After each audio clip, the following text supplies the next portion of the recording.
Working. Right. Good afternoon, everyone. Welcome to the colloquium. Today we have our very own Professor Evan Scannapieco. So, first of all, I'd like to thank him. Today we had initially had a different speaker because of illness. She couldn't make it, so Professor Scannapieco has stepped up. So, as part of the colloquium committee and all of us here, we really want to thank him for doing this. A little bit about Professor Scannapieco, a very distinguished history. He went to Harvard for his undergraduate in physics, and then UC Berkeley for his dissertation. He worked with Professor Joe Silk and Mark Davis. And after that, he actually had a very interesting fellowship. It's the NSF Distinguished International Postdoc Research Fellowship, where NSF paid him to go to Italy and France and do cool science. After that, he went to Cali and then joined ASU as an assistant professor. Now he is a full professor. So today, Evan is going to talk about some of the interesting things he is working on and answer the question, why did most massive galaxies stop forming stars? Evan has agreed to take questions in the middle. So if you have any pressing question, please raise your hand if you're here in the auditorium. If you're online, you can type it in the chat and we will read it out. Now I'll give the stage to Evan. Thank you. Okay, well, thank you very much, Professor Bothakur, for such a nice introduction. It's a little bit of an echo going. Okay, that sounds a little better, right? Okay, so first things first. So if you don't know, so how do you say that? So how do you say Scannapieco? It's not hard. It looks hard. It's just Scannapieco. So that's the first thing about me. What's the second thing about me? Well, what do I work on? So I asked the word cloud to figure out what I work on. Just took all my abstracts and shoved them in the word cloud. It's actually kind of accurate, right? So I'm a theorist. I work a lot on simulations. And I study galaxies the most, but a lot of related things, stars and turbulence, etc. So that's what word cloud thinks that I do. I usually describe it a little bit differently. So I get into it sort of this way. So here is a picture that I took from camps. I took it from the video of Camp CC. I didn't get to go to Camp CC this year, but I've been there before. And many of you, I think, have been there. And so when you have all the telescopes out and you're looking at the sky, you see a bunch of naked eye stars that you can't really see from the city. These are stars that you're seeing at tens to hundreds of light years. And that's kind of fun to think about. You can say, oh, I'm seeing the light that I saw, that light left around the time I was born. And the other one was maybe from when Arizona was created or the United States or whenever. Those are sort of the scales that you see when you see naked eye stars. Galaxies like I focus on are made up of millions of billions of stars. So you can see the much larger distances. Here's our neighboring galaxy Andromeda. It's nearby as far as galaxies go. We see it at 2.5 million light years away.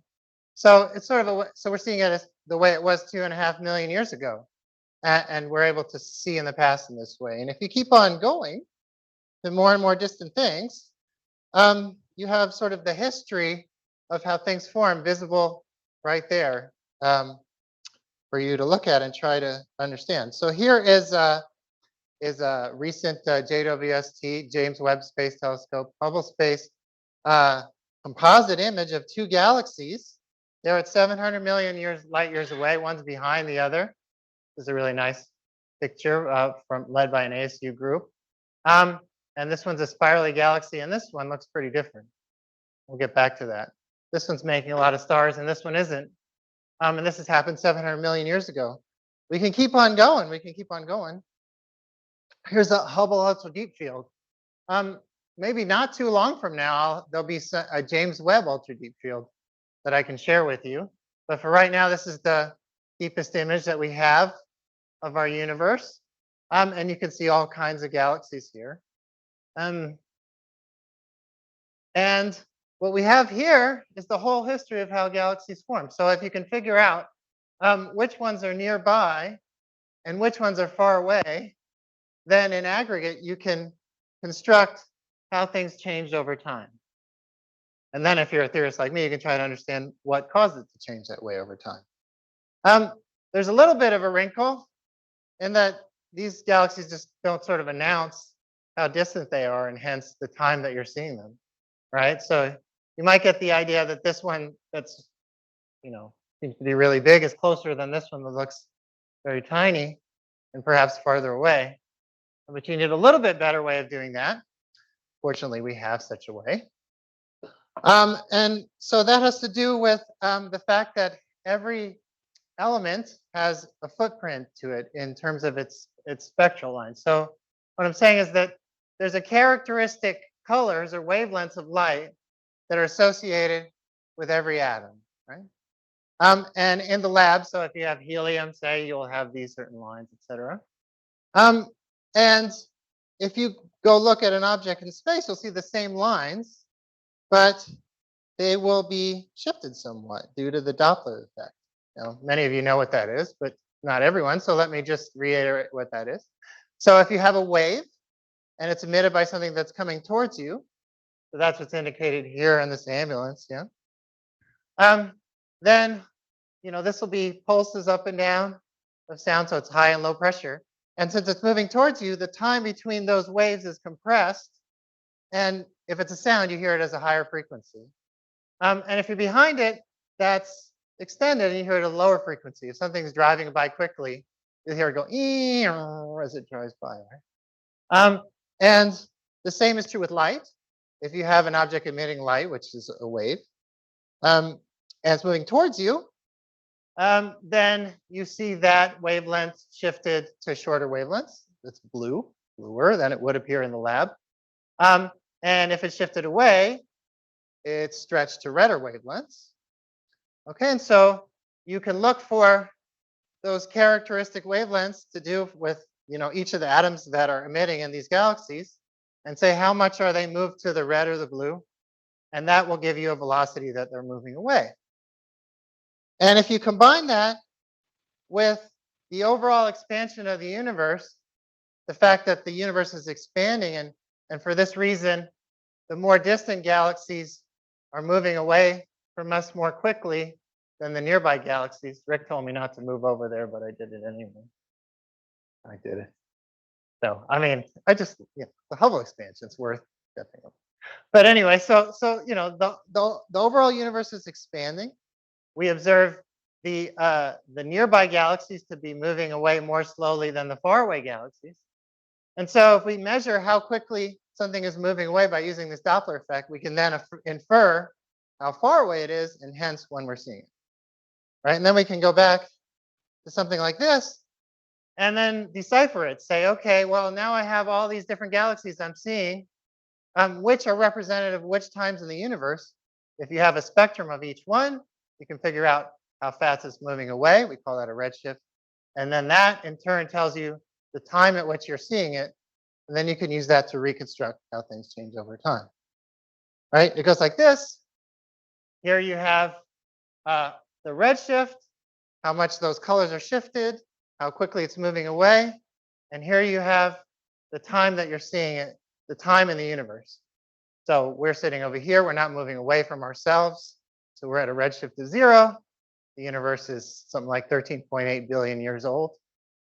And as you go to things that are moving more quickly away, they're further away, and you see them as they were. And in this way, you have a whole history that you can see and reconstruct and try to understand. All right, what if we push this really far?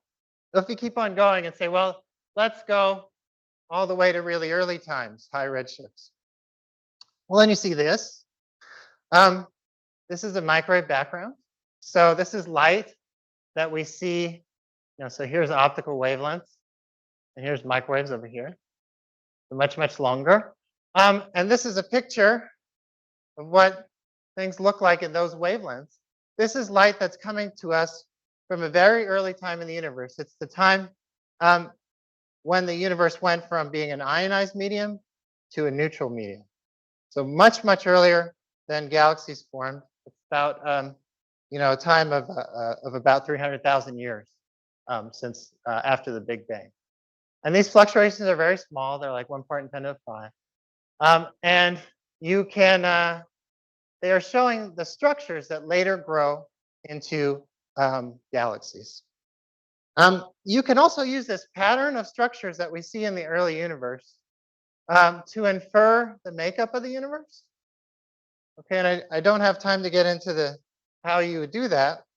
But this pattern is very sensitive to the components that make up the universe. And you can use it to construct a pie chart of everything that the universe is made of. And that pie chart looks something like this. So today the universe is the most dominant component, over 2/3 of it, is this dark energy component. It's the part of the universe the universe is currently not only expanding, but it's speeding up in that expansion. We don't know why, but the thing that's doing that we name dark energy. And that's all I have to say about that in this talk. But it's there, and we can infer that by looking at these patterns that we see. The next biggest component by far is this part, dark matter. We don't know what that is either. But it behaves in a way that seems a little bit more normal than what this is doing. It feels the effects of gravity, but nothing else. And we can look at this pattern here and say, well, if the dominant material that's making up the universe is this dark matter, something that feels gravity but nothing else, and it starts out in something like a pattern like this at a time of 300,000 years, how would that material evolve over time? So if you do something like that, if you say, well, let's calculate how these structures here would evolve over time if they were dominated by dark matter, this compound just feeling gravity and nothing else, then you get an overall growth like this. So here, you have a ruler here, and it's expanding with the expansion of the universe. So the overall universe is expanding over time, yeah?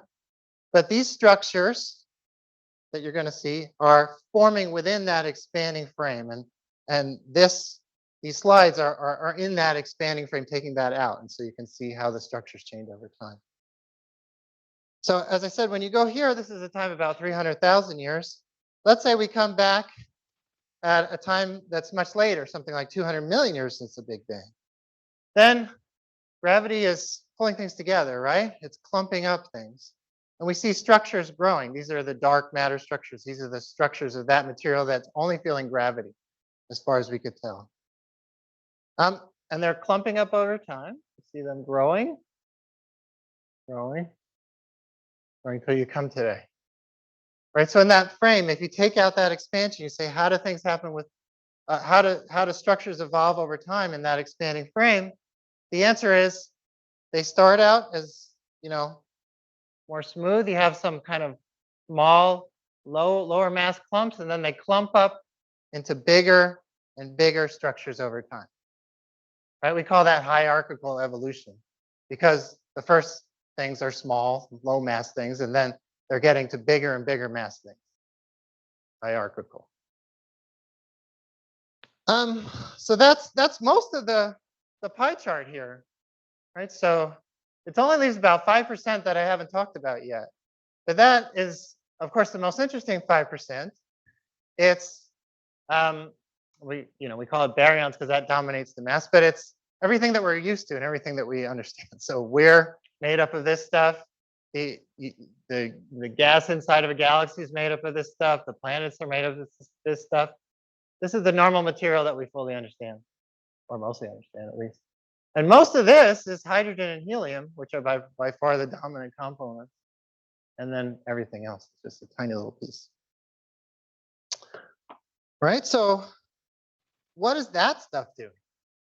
So we have this dark energy. It's leading to an accelerating expansion today. We're not sure why. We have the dark matter. It's clumping up into bigger and bigger structures over time. What about this 5% that's the material that we're made of ourselves? Well, the overall history of that is something like this. So here I have, again, redshift here. So this is, a measure of how quickly things are moving away from us. And then here you have time um, going from, around 300,000, something like that, to today. Right. And so the overall evolution of this material, this baryonic material, um, is that here, where we see the microwave background, it's going from ionized material to neutral material. And then nothing much happens for a while, for say, a few 100 million years or so, maybe a bit more. And then as those dark matter structures start to form, they pull in gas with them. And that gas collapses and cools and starts to make galaxies and stars. First, little ones. So this is the first astronomical objects.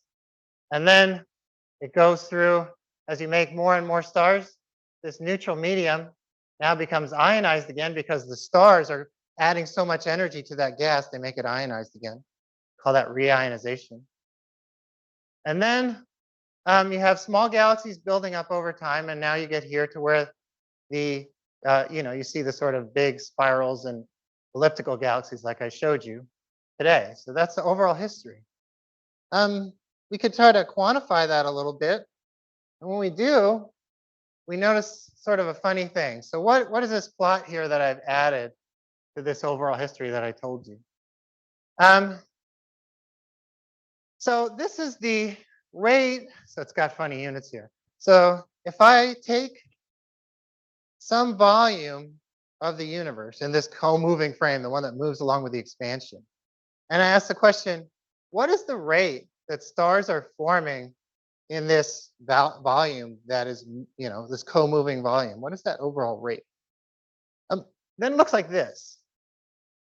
So if you start at very early times, it's increasing with time. It's increasing with time for about 4 billion years, right? So as dark matter clumps up into bigger and bigger things, it's carrying gas with it. And that gas is clumping up and cooling and making stars, clumping up into stars. And so it's getting better, better, better at doing that.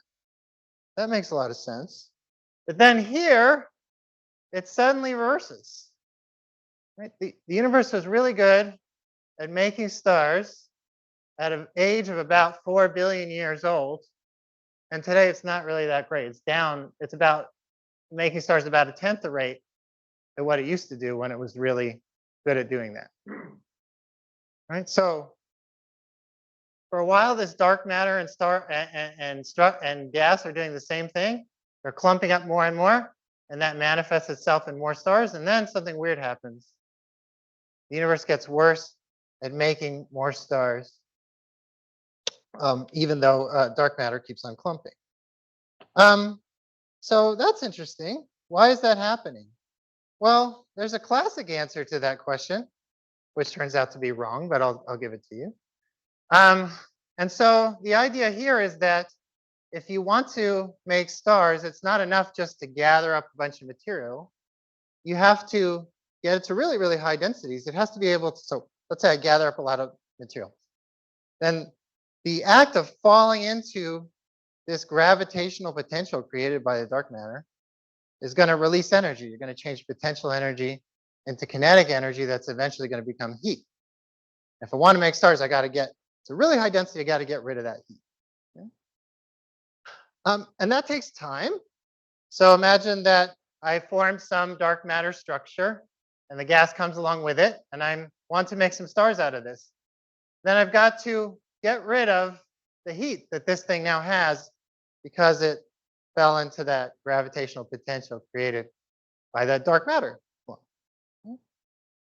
And if I work out how long that's going to take, the bigger the galaxy, the bigger the dark matter clump, the bigger the gravitational potential. So it's going to be hotter, and it'll take a long time. And eventually it will take so long, there just hasn't been enough time in the universe to make such a mega giant galaxy. Yeah? So the bigger the thing I want to put together, the hotter it's going to get, the longer I'm going to have to wait to make stars in such a giant thing. And that kind of worked on paper Here's some people that wrote early papers on this. And it seemed like that was a good reason why you would become less efficient at making galaxies over time as you made these bigger potentials. Um, so those are papers in the 70s. Over time, we got better and better at doing calculations. I'll show you some of the simulations in a little bit that we do now. And it looked like it might work, but then with further simulations, it figured out that it doesn't work. This gives supergiant galaxies 10 times more massive than what you see. Okay, but there's a deeper problem than that. And that's this plot. Sorry, it's backwards now. The redshifts going this way, time is going this way. This is today here, and this is earlier time. And what's plotted here in these funny units is the characteristic mass of a star-forming galaxy, right? Well, I mean, what's plotted here is a magnitude, but you can think of it this way, like it's a measure of the galaxies that are best at star forming, right? So here you have massive galaxies happily forming stars. And then as you come forward in time, the big ones stop being good at forming stars. That's my title. And then the small ones are still able to form stars. Right? So back then, big galaxies happily forming stars. Today, they're still around, but they're not forming stars, or very few stars. The littler ones, the lower mass ones, are continuing to form stars. They haven't been suppressed. Okay? That is the absolute opposite of what you would expect. Let me just show you what they look like. So this is one of the really big ones. It's just sitting here. It looks yellow because the stars that are in the bluer colors, they don't live very long, so they're all gone here. And some of them that are a little bit less massive are still happily forming stars. So that's all in this picture, actually. Right, here's a really big one that's sitting there doing nothing. And here is one that still forming stars, lower mass. So why the heck is that going on? That's the reverse that we expected. If we wait longer, we're going to get bigger dark matter clumps. If we wait longer, we're going to have longer for things to cool and make more stars. So we should be better and better and better at making big galaxies. But the universe didn't do that. It used to be really good at doing it, and now it's really bad. So what the heck? Right? So it's a mystery. How can you start with this dark matter structures that are hierarchical, add this cooling that says, like, the longer I wait, I should be able to make bigger things, making stars, bigger galaxies, but somehow end up with the opposite history. So was there any questions on that? Besides, like, what the heck, right? So what the heck? All right. So what can save us? What can help us try to figure out what's going on here? So let's add something to this story, and that's black holes, right? So there are two types of black holes, really. There are black holes that are the end states of massive stars, like really massive stars, tens of solar masses stars, and there are black holes that are much bigger than that. Millions of solar masses, maybe up to a billion solar masses. And an interesting thing that's not totally understood, but we can add to this picture, is that the mass of this, and these supermassive black holes are called, they're in the centers of galaxies, and their masses are proportional to the bulgy part of the galaxy, right? So our own galaxy is a disk with a bulge, and if you just look at the bulge part, that is correlated with the mass of the galaxy. The more massive that bulge is, the more, So take a galaxy, ask what's the big round part, that's the bulge part. How many stars are there? And the more massive stars that are there, the more massive a black hole you're going to find in the center of that. They're evolving right along with the galaxies. And they're doing something else too. I have a little movie of it. So here is that black hole image that you all saw on the news. What was that, 2 years ago now, or 3? 2, I think. Is it 3 already? 3. Time flies. Anyway, um, here it is. So this is, let me pause it. That, I don't know if you can see that. This scale here is 0.01 light years. Uh, so if you had the sun with Pluto's orbit going around, you could fit that in here about 10 times.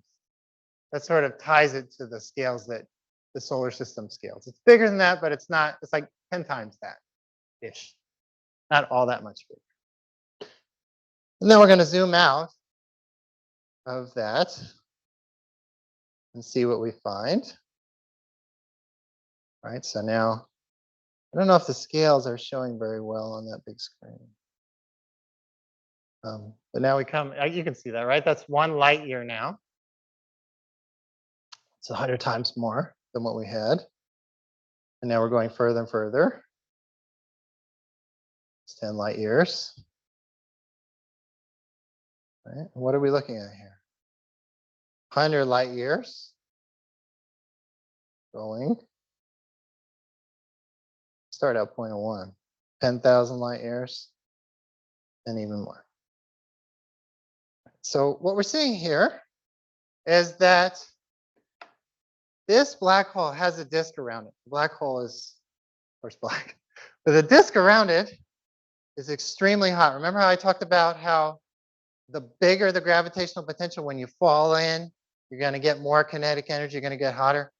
You can't do more than end up near a black hole, right? That's the biggest gravitational potential there is. A lot of energy in that material there. And that material is often able to host jets that are gigantic, so tens, millions of light years sometimes. Coming out of this little tiny structure, you'll have big jets of material that are bigger than galaxies, right? And so here's showing the same thing in a different way, zooming out more and more from scales of, here's some, 0.03 light years. Here is this little bar, and this is thousands of light years. That's more, right? And so black holes, although they're buried down in the center of galaxies, they have the ability to impact this environment around them, right? So maybe when I talked about this story of this thing having to radiate its gas away, I just talked about the gravitational potential of the dark matter, but maybe these black holes can step in and heat this gas a lot more and complicate this story. What would that look like? So a while ago now, I guess in 04 and 06, Hang O, Rob Thacker, and Hugh Couchman, we set out to try to figure out what that might look like. And so the model that we took was really simple. We just said, well, black holes are forming along with the galaxies. We know that they're depositing energy in the medium. We don't really know how much or how that works.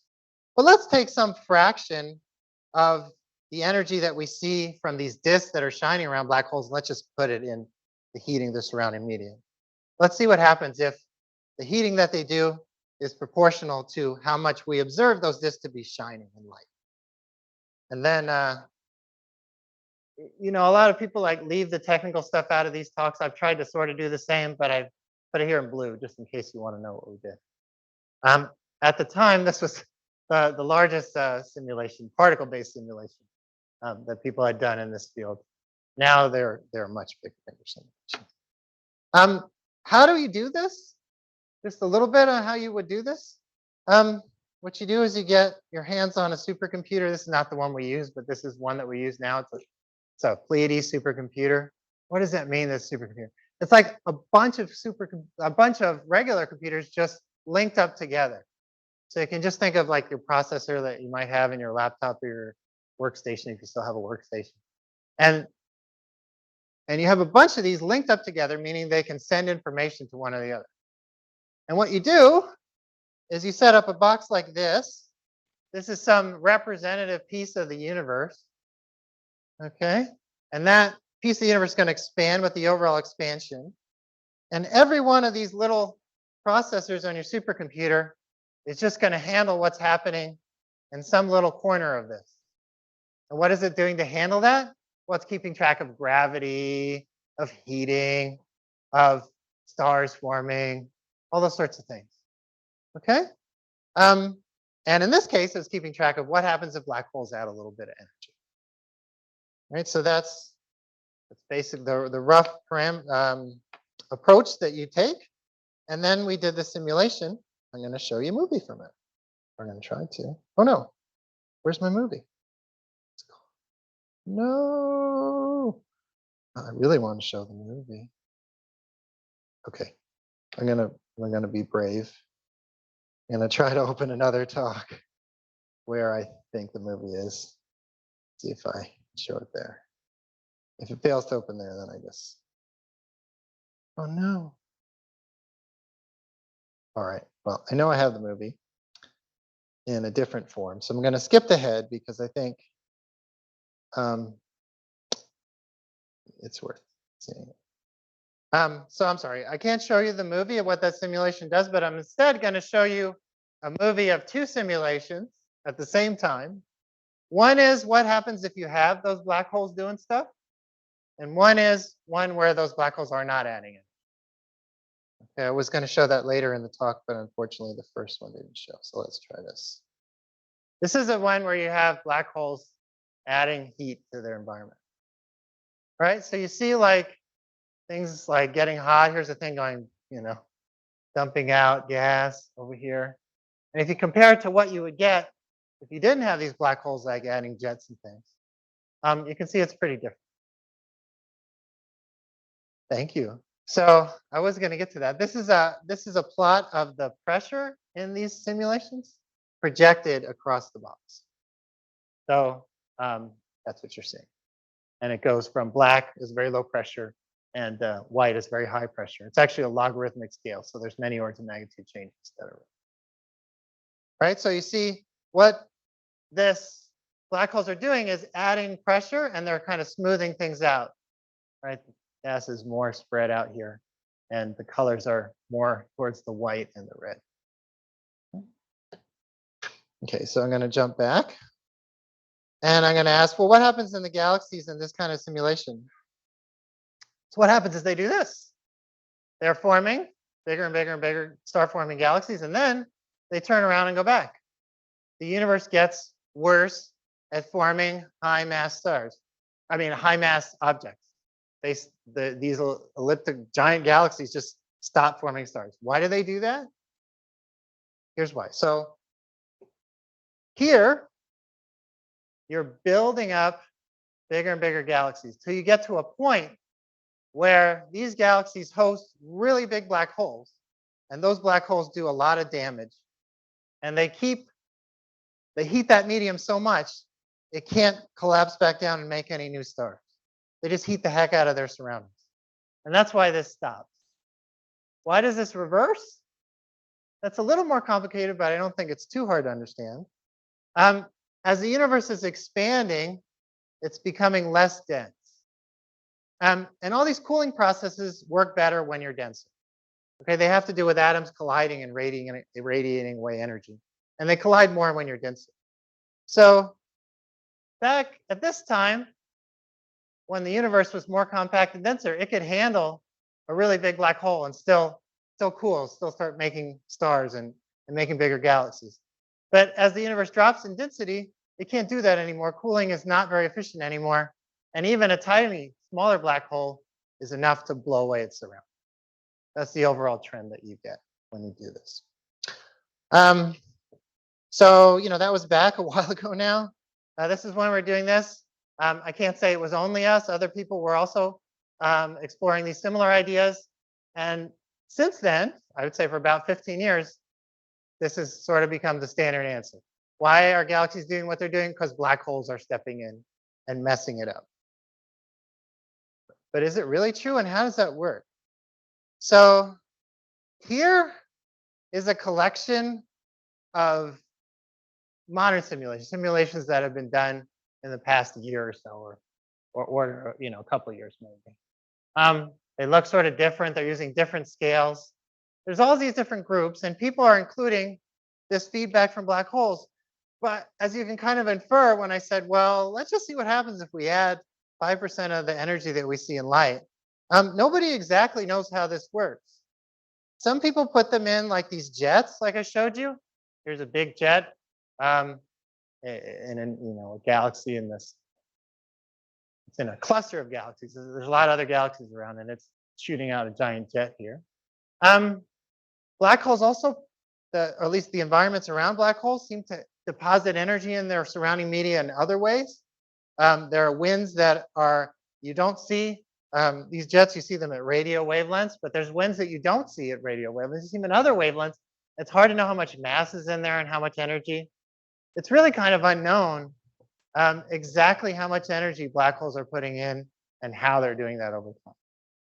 Right? So it's plausible that this is a thing that's going to step in and make these large, massive galaxies stop forming stars, but we don't know. And I guess there's a question online, right? We have a question online. It's Sure. from Dr. Bose, and she says Okay. the black holes are in the center, so the heating mechanism is active in a compact region.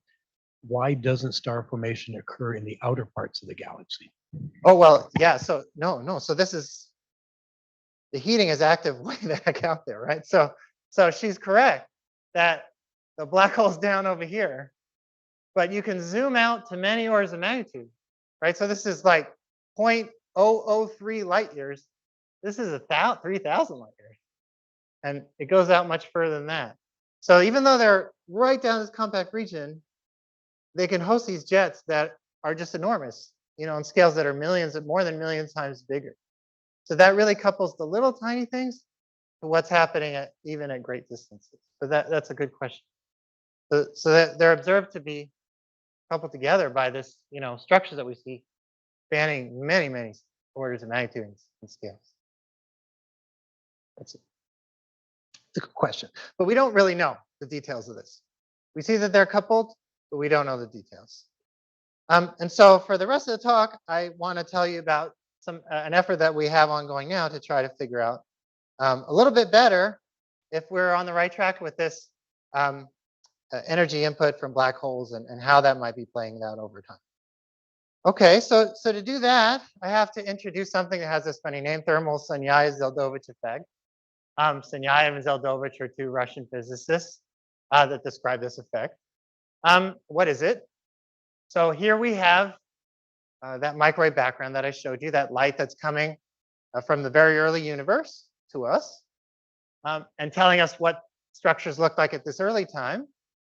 They also, something I glossed over when I showed it to you, is that if something is in the way of this light that's coming from this very distant universe to us, it has a chance to maybe imprint itself on this microwave background.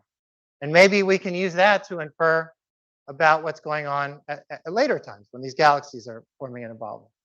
So what is this effect? So if you have some light that's going through some hot gas like this, sometimes the electrons in that gas will scatter with the light and they'll give it a little push. Right? If the electrons have a lot of energy, we're talking about really hot gas, and the light is very low wavelength light, microwave light, then they can boost the energy of that light a little bit. So that's what's shown here. So this is a spectrum of the microwave background. Don't worry about the units here. But it's just showing you how much light you're getting at different frequencies from the microwave background. And if it goes through some hot gas, that'll change. That light, you'll have a little bit less of the low frequency light, the low energy, low frequency light, and a little bit more of the high energy, high frequency light. Right?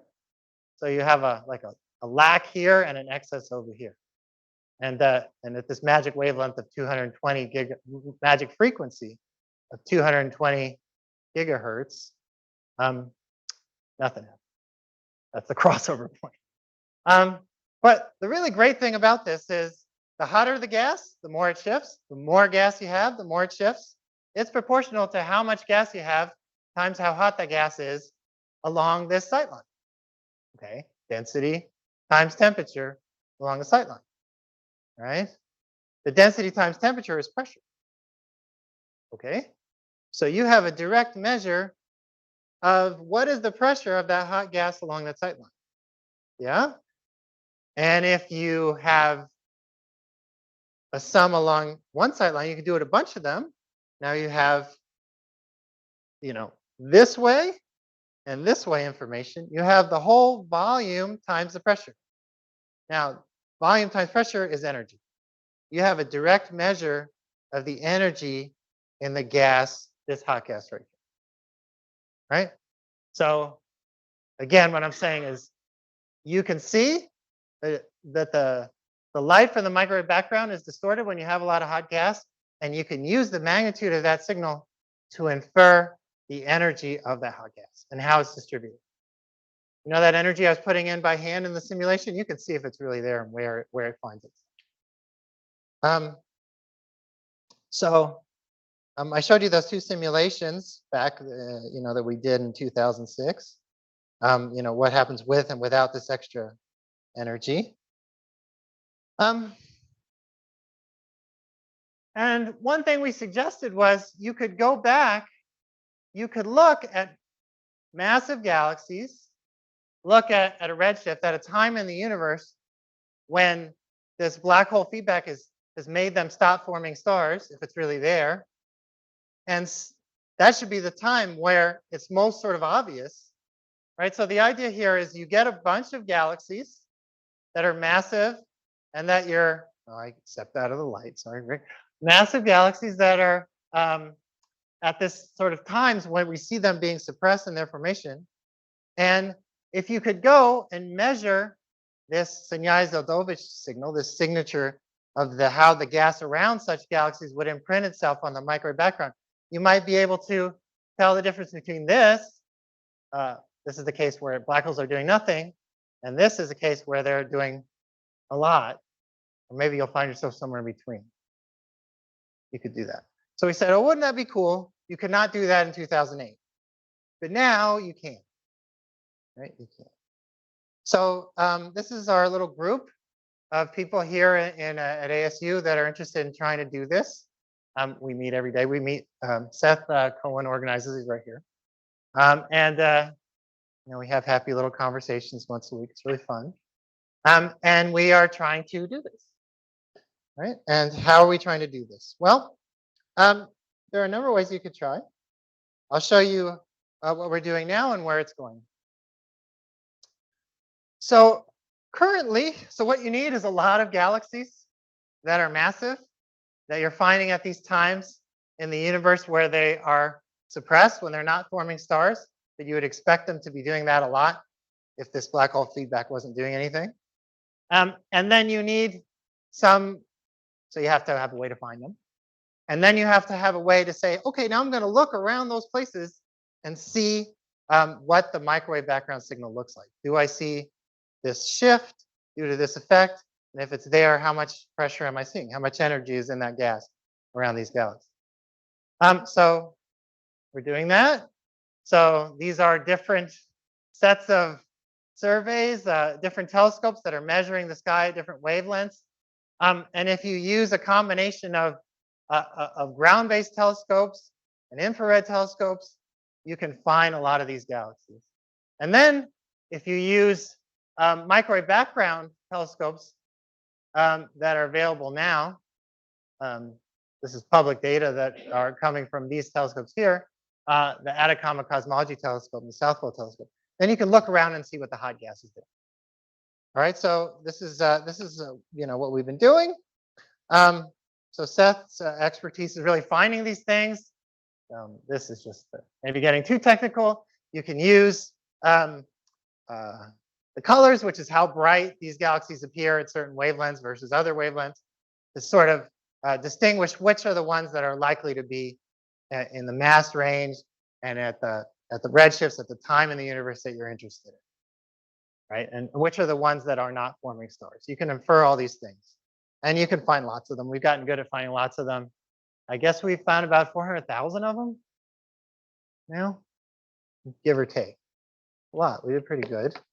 And then if you know where they all are, you could go and look at every single one of those places. It's better to average it, right? So you could say, well, if I look at those places where those galaxies are, what is the average signal of this pressure environment around those galaxies that I would get, right? As measured by this funny Sunyayi-Zeldovich signal. Remember what we're looking for here is a lack of light at the low wavelengths. That's the stuff that's got shifted to higher wavelengths, and an excess over here. Now the universe is not so kind to us. This signal is mixed in with another signal, which is the fact that these galaxies have some dust in them, and that dust also contributes some light.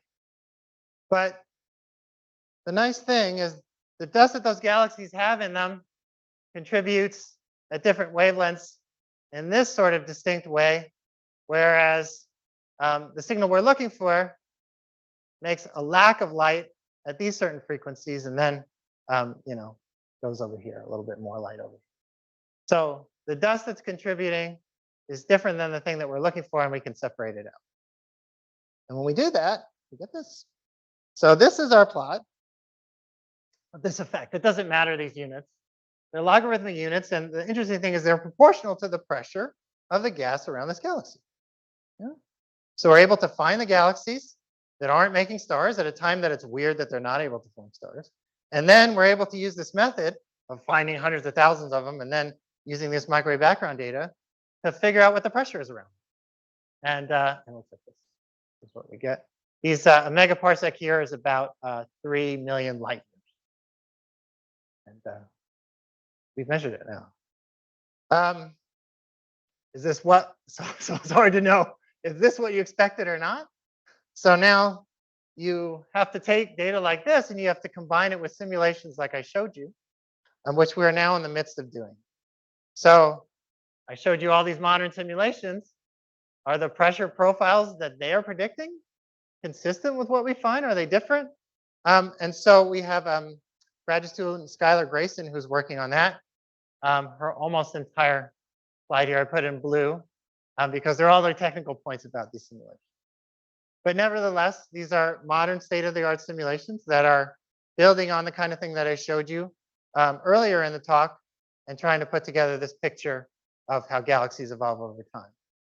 And they predict lots of hot gas all over the place due to these black holes. Is it there? So far, it looks like maybe not. So, right? So I still think black holes are doing something. They are probably doing something a little more complicated than what people are currently putting into these simulations.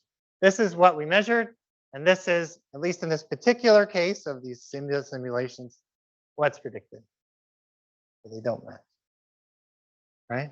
And so is that a failing? No, nobody knew what this hot gas was doing. Now we're able to go and constrain it and go back and say, how do we change what's in the simulation? How do we revise our understanding of how black holes and galaxies evolve over time to do what they do? And so we're in the midst of that. And the other exciting development that I want to tell you is to do with this. So we're working on refining simulations and understanding the data we have. We're also working on getting our own data. So this is the Large Millimeter Telescope. It's in Mexico in Sierra Negra. It's huge. It's 50 meters across, whereas the other telescopes that I showed you were 8 meters across. So this is orders of magnitude, well, not orders of magnitude, but it's significantly bigger. And so the resolution of this thing is much higher than what I showed you before. This image is showing you at millions of light years, but you can do much better and get the profile of the gas right around that galaxy with something like this. And so we are partners on this instrument. It's called Toltec. It's a camera that's going on this telescope. The PI is Grant Wilson. The ASU PI is Phil Mouskoff, who you saw in our group meeting shots. And they should really be able to distinguish how these profiles around these galaxies look. What is the pressure right around the galaxy, where it's especially able to sort of distinguish between different ideas of what black holes are doing to their environment. And so I can't show you any results from that yet, but here's Toltec being installed. Here is it being hoisted. And this is terrifying. After many years of making it, then they just put it on this thing and say, oh yeah, let's get in there. They got in there, and it was hard getting it. I mean, I didn't do this part, right? But anyway, So there was trouble getting it cold enough and everything, but now, you know, this is all getting under control, and there's observations that are expected to start, well, basically now, or very soon. And so I hope in the near future I'll have much more to tell you about why some galaxies look like this and why some look like that, based on better simulations that we're doing and our collaborations on this telescope in Mexico. So with that, I just want to say thanks and let people ask whatever questions they might have about that.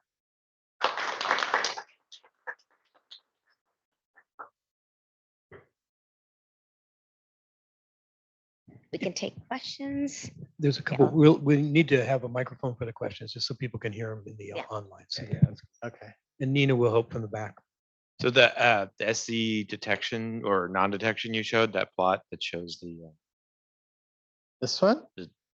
yeah. Well, it's detected, right? Those are the Yeah. error bars. Right. So it's definitely a detection. It's just too low to meet your model. Like, is it consistent with a residual that you're sort of prepared to accept as just dust, more dust? That you didn't Oh, quite no, get? no, no. This is not dust. This is so these error bars are they're very significant. So we have detected it. Yeah. What it's indicating is that, like, at least in this one simulation, and probably in a lot of them, what's expected is higher than what's observed. And in a way, that's not too surprising because people just wanted the galaxies to stop forming stars. So the more you blast this gas, the better, right? Like, let's just make it stop. And then there's really no constraints on heating it too much. Mhm. Now suddenly we have constraints on how much we're heating it and where we're heating it. And so you have to be more careful. Now you have to go back and say, how is this really working?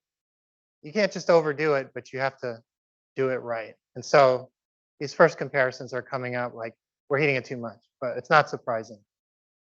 Hopefully, now that we have that loop closed between data and simulation, we can actually get at how should we be doing.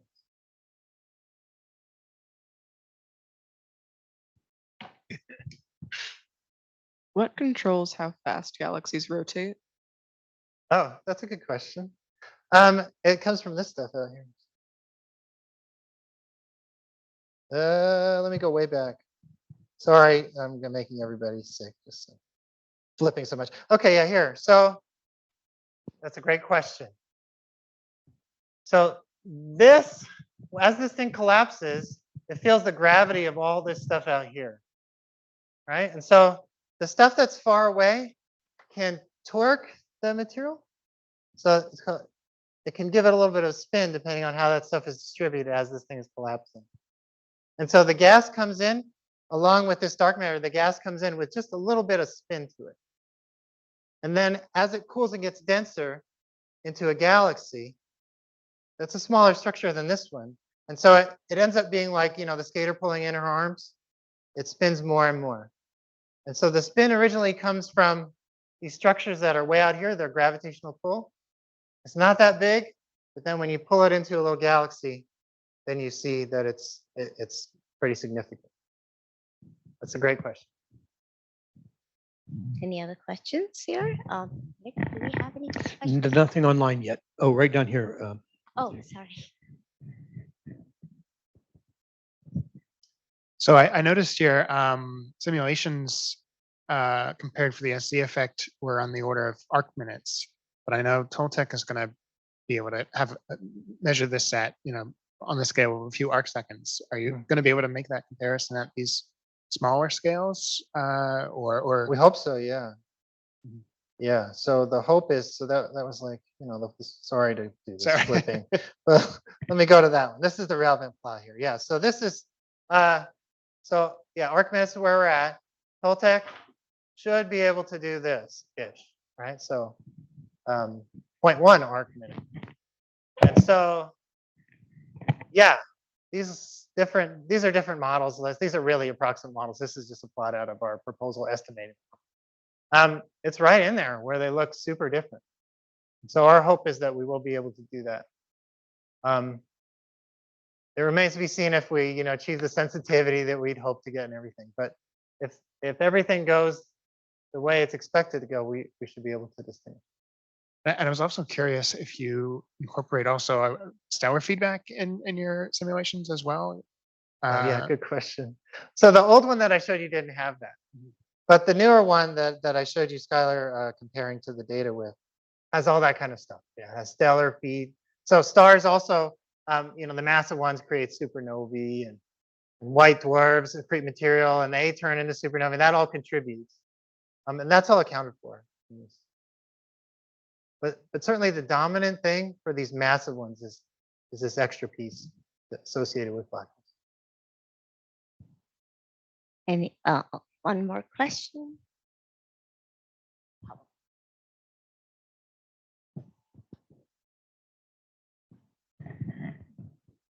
When you run simulations, is there a part of the sky that like your simulation corresponds with, or is it entirely Oh, I new? see. Oh, that's a good question. Not usually.